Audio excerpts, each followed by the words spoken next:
نحمده ونستعينه ونصلي على رسوله الكريم اما بعد. نماز میں سورہ فاتحہ اس کی فرضیت کے حوالے سے آپ نے امام بخاری رحمہ اللہ کی ذکر کی ہوئی حدیث سماعت فرمائی کہ عبادہ بن صامت رضی اللہ عنہ اس کے راوی ہیں کہ رسول اللہ صلی اللہ علیہ وسلم نے فرمایا کہ لا صلاۃ لمن لم يقرأ بفاتحۃ الکتاب، جو سورہ فاتحہ نہیں پڑھتا اس کی نماز نہیں. اس حدیث میں امام، مقتدی، منفرد تینوں شامل ہیں. نمازی کی تین حالتیں ہوتی ہیں، یا نمازی امام ہے، یا مقتدی ہے، یا منفرد یعنی اکیلا نماز پڑھ رہا ہے. تینوں کے تینوں اس حدیث میں داخل ہیں. جو بھی سورہ فاتحہ نہیں پڑھے گا اس کی نماز نہیں. حدیث کا واضح مفہوم ہے. بعض لوگ یہ سمجھتے ہیں کہ اس میں مقتدی کا ذکر نہیں، اس لیے یہ مقتدی کے لیے نہیں ہے، جبکہ دوسری حدیث کے اندر آتا ہے کہ نبی صلی اللہ علیہ وسلم نے نماز پڑھائی اور فثقلت علیہ القراءۃ، آپ پر قرات کرنا ذرا مشکل ہو گیا. جب آپ نے سلام پھیرا تو آپ نے پوچھا کہ لعلکم تقرؤون خلف امامکم، شاید کہ تم اپنے امام کے پیچھے قرات کرتے ہو. ہم نے کہا جی ہاں اللہ کے رسول کرتے ہیں. آپ نے فرمایا اذا جہرت بالقراءۃ فلا تقرؤوا بشیء الا بأم القرآن، جس وقت میں جہر قرات کروں، اونچی آواز سے قرات کروں، تم سورہ فاتحہ کے سوا کچھ نہ پڑھا، سورہ فاتحہ کے سوا تم میرے پیچھے کچھ بھی نہ پڑھا. یہ حدیث نص قطعی ہے، واضح حکم ہے اس میں کہ امام کے پیچھے سورہ فاتحہ پڑھنی ہے. اور ابو ہریرہ رضی اللہ عنہ سے پوچھا گیا کہ ہم انا نکون احیانا وراء الامام، ہم بعض اوقات امام کے پیچھے ہوتے ہیں. تو فرمانے لگے اقرأ بها فی نفسک، اس کو اپنے نفس میں پڑھ. نفس کا معنی سر غیر جہر، یعنی کہ آہستہ آواز سے پڑھ، جہر تیری آواز نہ آئے، جہر نہ ہو تیری آواز، سر رن، اس کو بغیر آواز کے پڑھ، بغیر آواز کے، جس طرح انسان سبحانک اللہم و بحمدک پڑھتا ہے اس طریقے سے تو پڑھ. اور بھی احادیث سورہ فاتحہ کی فرضیت اور اس کی قرات پر رسول اللہ صلی اللہ علیہ وسلم سے ملتی ہیں. اب آئیے ان احادیث پر جو کچھ اشکالات یا ذہنوں میں کچھ باتیں پیدا کی جاتی ہیں وہ کیا ہے. سب سے پہلی تو بات یہ کہی جاتی ہے کہ ان احادیث میں کسی بھی جگہ یہ نہیں لکھا ہوا کہ مقتدی سورہ فاتحہ اگر نہیں پڑھے گا تو اس کی نماز نہیں ہوتی. دیکھیں میں نے آپ کو اس دن بھی مثال دے کر سمجھایا تھا، یہ بڑی کمزور بات ہے، یہ دفع الوقتی ہے، جان چھڑانے کا ایک بہانہ ہے کہ بندہ واضح احادیث کو دیکھ کر اپنی مرضی کے اس میں مطالبے شروع کر دے. اگر اس طرح کے مطالبے ہم احادیث سے شروع کر دیں تو بہت سارے اعمال ایسے ہیں کہ جن کو ہم نہیں کر سکتے، ان پر یہ دلیل اس طرح کے الفاظ موجود نہیں ہیں.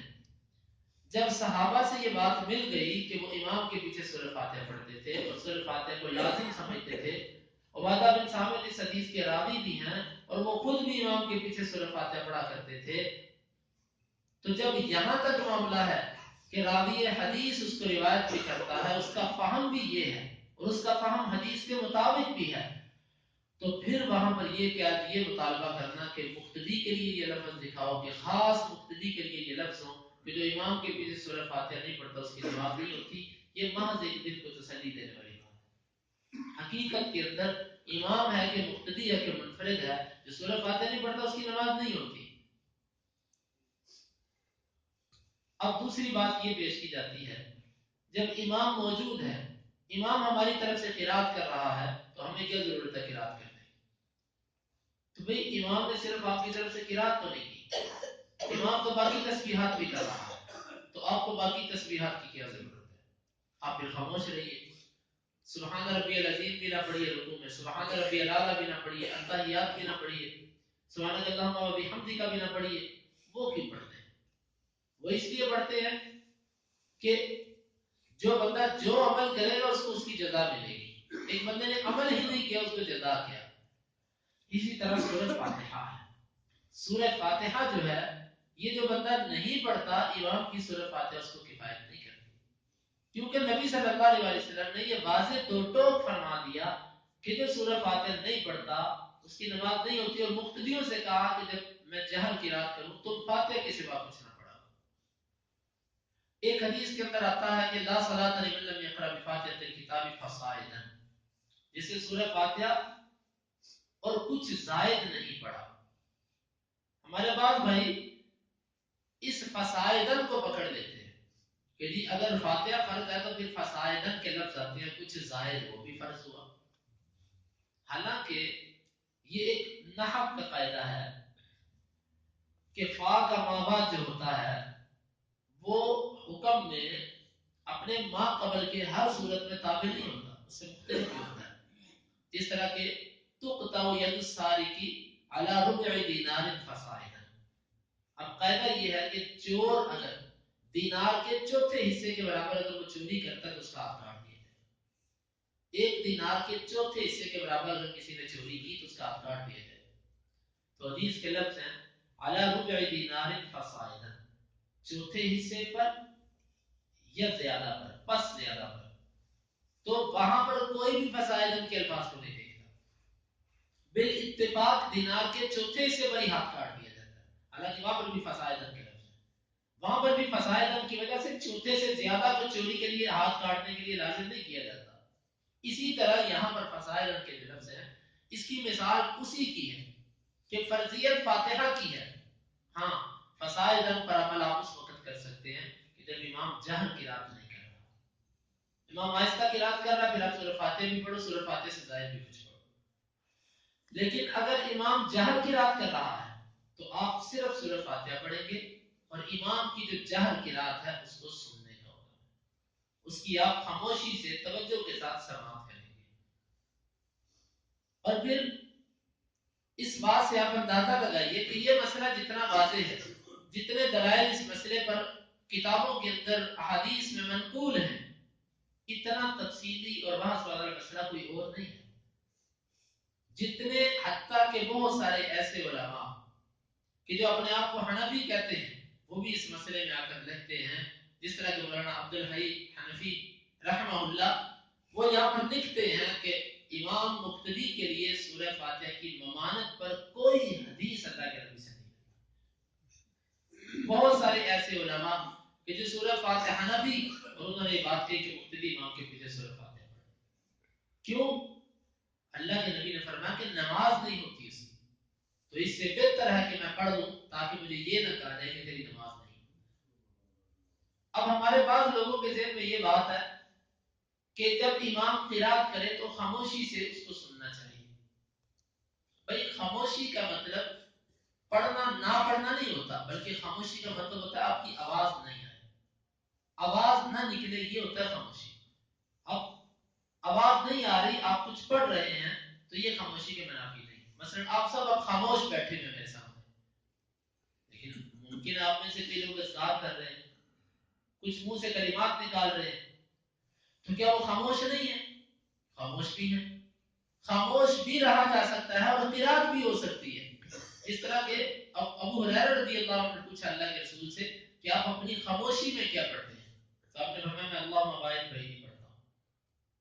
اور پھر ایک اور بات، بعض لوگ امام کے پیچھے جب آتے ہیں، امام قرات کرتا ہو تو ثنا امام کے پیچھے پڑھتے ہیں. پڑھتے ہیں کہ نہیں پڑھتے؟ سبحانک اللہم و بحمدک و تبارک اسمک، یہ پڑھتے ہیں کہ نہیں پڑھتے؟ ثنا پڑھتے ہیں امام کے پیچھے. امام قرات بھی کرتا ہو، اونچی آواز سے بھی کرتا ہو تو ثنا پڑھی جاتی ہے، لیکن فاتحہ نہیں پڑھی جاتی. حالانکہ ثنا کے بارے میں کسی ایک حدیث کے اندر بھی نہیں آتا کہ اللہ کے نبی نے فرمایا کہ جس نے ثنا نہیں پڑھی اس کی نماز نہیں. بلکہ مسئلہ یہ ہے کہ جب امام جہر قرات کرتا ہو تو ثنا بھی نہ پڑھو امام کے پیچھے، کیونکہ آپ نے فرمایا اذا جہرتم بالقراءۃ فلا تقرؤوا بشیء الا بالقرآن. جب میں اونچی آواز سے قرات کروں تو تم سورہ فاتحہ کے سوا کچھ بھی نہ پڑھو. جب امام اونچی قرات کرے ثنا بھی نہیں پڑھنی. اور پھر آپ ایک اور چیز پر غور کیجیے کہ جب آپ آتے ہیں امام صاحب قرات کر رہے ہیں، آپ پیچھے سے آئے، آپ آ کر اللہ اکبر کہہ کے نماز میں داخل ہو گئے، کس کے بغیر ہی ہو جائے گی. اللہ اکبر کہہ کے داخل ہو گئے. اللہ اکبر کہنے سے کیا وہ خاموشی جس کا حکم دیا گیا اس کی خلاف ورزی ہو گئی؟ جب اللہ اکبر کہنے سے خلاف ورزی نہیں ہوئی، کیوں نہیں ہوئی؟ کہ جس نبی نے خاموشی کا حکم دیا اسی نبی نے اللہ اکبر کہنے کا حکم دیا، تو پھر سورہ فاتحہ پڑھنے سے خلاف ورزی کیسے ہو؟ جس نبی نے سورہ فاتحہ پڑھنے کا حکم دیا اسی نے خاموش رہنے کا بھی حکم دیا، لیکن خاموشی کا یہ مطلب نہیں کہ امام کے پیچھے سورہ فاتحہ نہ پڑھیں۔ پھر ایک آیت پیش کی جاتی ہے جس کا اس کے ساتھ تعلق ہی نہیں، وہ آیت یہ پیش کی جاتی ہے اذا قرئ القرآن فاستمعوا له وانصتوا لعلكم ترحمون، جب قرآن پڑھا جائے تو تم فاستمعوا کان لگا کر سنو، وانصتوا اور خاموش ہو۔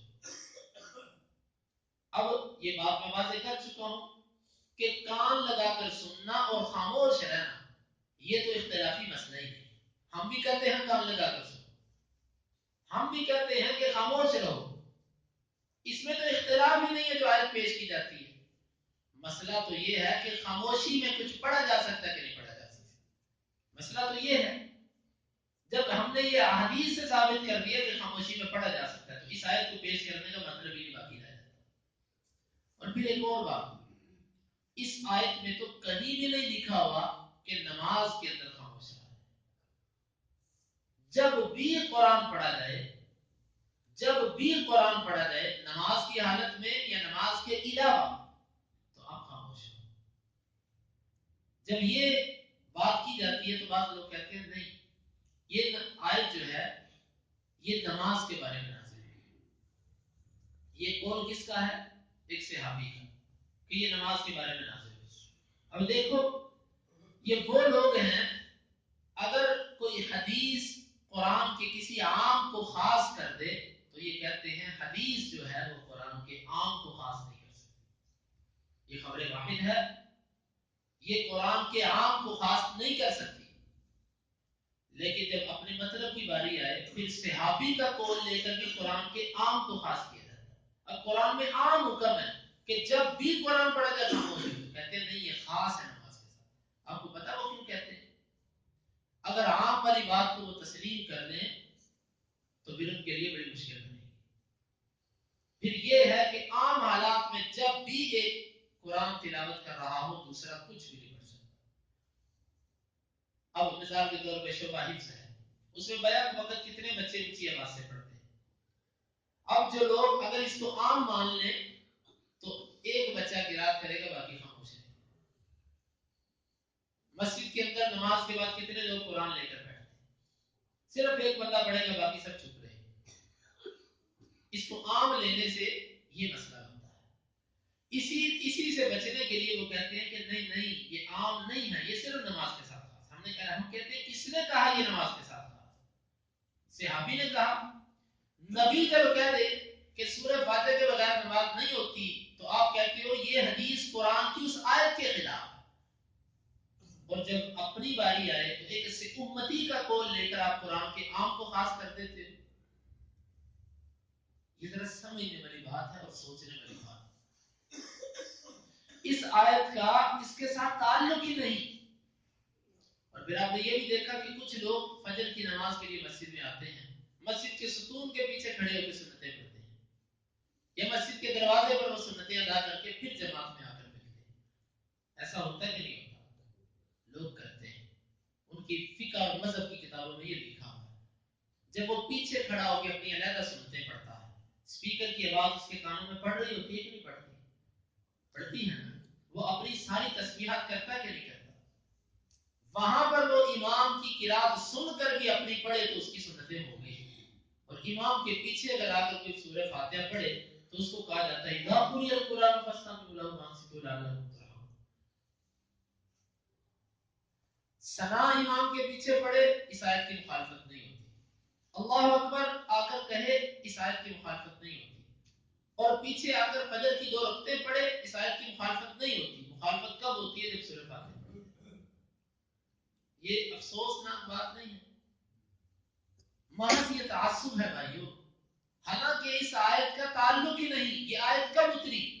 مشرکین مکہ نے کہا اذا قرئ لا تسمعوا لهذا القرآن والغوا فيه لعلكم تغلبون۔ انہوں نے 2 باتیں کی، لا تسمعوا نہ سنو، والغوا اور شور کرو، لعلكم تغلبون تاکہ تم غالب آؤ۔ اللہ نے ان کی ان باتوں کے جواب میں فرمایا، انہوں نے کہا لا تسمعوا، اللہ نے فرمایا فاستمعوا، سنو. انہوں نے کہا والغوا، شور کرو، اللہ نے فرمایا انصتوا، خاموش ہو. انہوں نے کہا لعلکم تغلبون، کہ تم غالب آ جاؤ، اللہ فرمایا لعلکم ترحمون، سنو شاید تم پر رحم ہو جائے، تم مسلمان اسلام لے آؤ. یہ اس کے مقابلے میں آئی ہے. اور یہ سورت کون سی ہے؟ یہ مکی سورت ہے، مکی صورت ہے، مکی صورت. تو نماز با جماعت کہاں فرض ہوئی؟ مدینہ. نماز با جماعت مدینہ میں فرض ہوئی. سورت مکی ہے، مکی سورت کو لا کر جوڑا جاتا ہے کس کے ساتھ؟ سورہ فاتحہ کے مسئلے کے ساتھ. اور اس آیت سے، اس مسئلے سے اسلاف میں سے کسی نے استدلال نہیں کیا. کیوں؟ وہ جانتے تھے. اور پھر ایک اور بات آپ سوچیں، یہ لا تسمعوا اذا قرئ القرآن فاستمعوا له وانصتوا، یہ آیت اتری کس پر؟ ہمیں سر سے ہم زیادہ سمجھتے ہیں قرآن کو کہ وہ زیادہ سمجھتے ہیں؟ وہ زیادہ سمجھتے ہیں. جس پر قرآن اترا اسی نے کہا ہے کہ سورہ فاتحہ پڑھو، اسی نے حکم دیا ہے کہ امام کے پیچھے سورہ فاتحہ پڑھو. جبکہ ہم اگر اپنی طرف سے ان آیات کے معنی اور مطلب نکالیں گے تو پھر خرابیاں پیدا ہوں گی، پھر بہت خرابی پیدا ہوگی. اس لیے بھائیو، اس آیت کا اس مسئلے کے ساتھ کوئی تعلق نہیں ہے. قرآن کو غور سے سننا، خاموش رہنا، یہ اتفاقی مسئلہ ہے. ہم بھی اس کے قائل ہیں، وہ بھی اس کے قائل ہیں. اس میں تو اختلاف ہی نہیں، اس میں تو دو رائے ہے ہی نہیں. مسئلہ اس میں ہے کہ خاموش رہ کر کچھ پڑھا جا سکتا ہے کہ نہیں پڑھا جا سکتا. ہمارے بھائی کہتے ہیں کہ نہیں پڑھا جا سکتا، جبکہ پڑھتے بھی ہیں، پڑھتے بھی ہیں اور کہتے ہیں نہیں پڑھا جا سکتا. ہم کہتے ہیں کہ پڑھا جا سکتا. یہ ہے مسئلہ. باقی اس پر کچھ مزید وہ دلائل پیش کرتے ہیں. مثال کے طور پہ وہ یہ کہتے ہیں کہ من کان لہ امام فقرات الامام لہ قرات، جس کا کوئی امام ہو تو امام کی قرات اس کی قرات ہے. تو یہ کل میں نے اس دن درس میں کہہ دیا تھا، یہ حدیث اپنے تمام طرق کے اعتبار سے صحیح ہے، ضعیف اور کمزور روایت ہے. اس میں ایک ایسا راوی ہے کہ جس کو خود امام ابو حنیفہ رحمۃ اللہ علیہ فرماتے ہیں کہ اس سے جھوٹا شخص میں نے آسمان کی چھت کے نیچے نہیں دیکھا. لہذا اس روایت کو پیش کرنا فاتحہ کے مسئلہ میں، جس پر محدثین نے جرح کی، جس کو محدثین نے ضعیف قرار دیا، اس کو پیش کرنا بخاری مسلم کی روایات کے مقابلے میں یہ سراسر زیادتی ہے. سورہ فاتحہ بھائیو، یہ احادیث آپ نے سنی. انشاءاللہ اس مسئلے پر کچھ مزید میں باتیں اور جو رہ گئی ہیں وہ کل کے درس میں بیان کروں گا. یہ مسئلہ بڑا واضح ہے، دلائل کی روح سے آپ خود دیکھیں. دیکھو اللہ کے نبی کی نماز اگر آپ نے سیکھنی ہے، بخاری مسلم یہ صحیح ترین کتابیں ہیں. اس پر سب کا حتیٰ کہ میں نے مرزائیوں کی کتابوں میں پڑھا ہے کہ وہ بھی کہتے ہیں کہ اصح الکتب بعد کتاب اللہ صحیح البخاری. مرزائی بھی مانتے ہیں کہ قرآن کے بعد صحیح ترین کتاب بخاری اور مسلم. اللہ کے بندو، آپ خود بخاری اور مسلم کھولو، دیکھو امام بخاری روایت کون سی لے کر آیا کہ انہوں نے سینے پر ہاتھ باندھنے کی روایتیں اشارہ تک ذکر کی ہیں کہ نہیں، اور امام بخاری رفع الیدین کی روایتیں لے کر آئے ہیں کہ نہیں آئے، فاتحہ پڑھنے کی حدیثیں لے کر آئے ہیں کہ نہیں آئے. ابھی آگے آمین اونچی کہنے کی حدیث آئیں گی. کیا امام بخاری اور امام مسلم ان کو رفع الیدین نہ کرنے کی کوئی حدیث اگر ان کی نظر میں صحیح تھی تو جان بوجھ کے چھوڑی انہوں نے؟ نعوذ باللہ یہ امت کے امین لوگ ہیں. کیا نعوذ باللہ یہ خائن تھے؟ کوئی ایک رفع الیدین کرنے کے بعد باندھے، سینے پر ہاتھ باندھنے کے ایسا باب باندھا کہ جس کا معنی ہی سینے پر ہاتھ باندھنا ہے، اور پھر سورہ فاتحہ کی وجوب کے فرضیت کے باب باندھے، آمین اونچی آواز سے کہنے کے باب باندھے، لیکن اس کے برعکس کوئی باب قائم نہیں کیا. کیوں؟ اس کی وجہ یہ ہے کہ یہی احادیث صحیح ہیں، یہی اللہ کے نبی صلی اللہ علیہ وسلم سے منقول ہے. اور ایک مسلمان کے شایان شان بھی یہ ہے کہ وہ اللہ کے نبی کی نماز کے طریقے کو اختیار کرے. ابن حجر رحمۃ اللہ علیہ نے ایک بڑی پیاری بات کہی، بڑی پیاری بات. وہ کہتے ہیں مجھے تعجب ہے ان لوگوں پر، مجھے تعجب ہے ان لوگوں پر جو یہ کہتے ہیں کہ فاتحہ کے بغیر نماز ہو جاتی ہے لیکن کامل نہیں ہوتی. ہو جاتی ہے لیکن کامل نہیں ہوتی، نماز میں نقص رہ جاتا ہے. کمی رہ جاتی ہے، ہو جاتی ہے.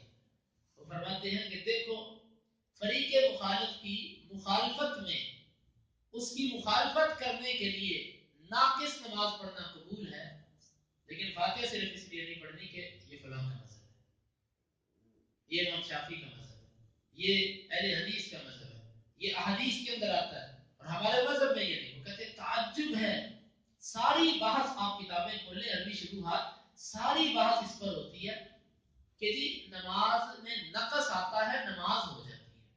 ساری بحث کا زور اس پر کہ نقص آتا ہے ہو جاتی ہے. افسوس ہے ان لوگوں پر کہ جو مانتے بھی ہیں کہ نماز میں نقص آتا ہے اس کے باوجود نہیں پڑھتے. اللہ رب العزت کتاب و سنت کو سمجھنے کی اور اس پر عمل کی توفیق عطا فرمائے. اللهم انفعنا بما علمتنا وعلمنا ما ينفعنا وزدنا علما. اللهم اقسم لنا من خشيتك ما تحول به بيننا وبين معصيتك، ومن طاعتك ما تبلغنا به جنتك، ومن اليقين ما تهون به علينا مصائب الدنيا. متعنا اللهم بأسماعنا وأبصارنا وقواتنا أبدا ما أحييتنا، واجعله الوارث منا، واجعل ثأرنا على من ظلمنا، ولا تجعل مصيبتنا في ديننا، ولا تجعل الدنيا أكبر همنا ولا مبلغ علمنا، ولا تسلط علينا من لا يرحمنا. وآخر دعوانا أن الحمد لله رب العالمين.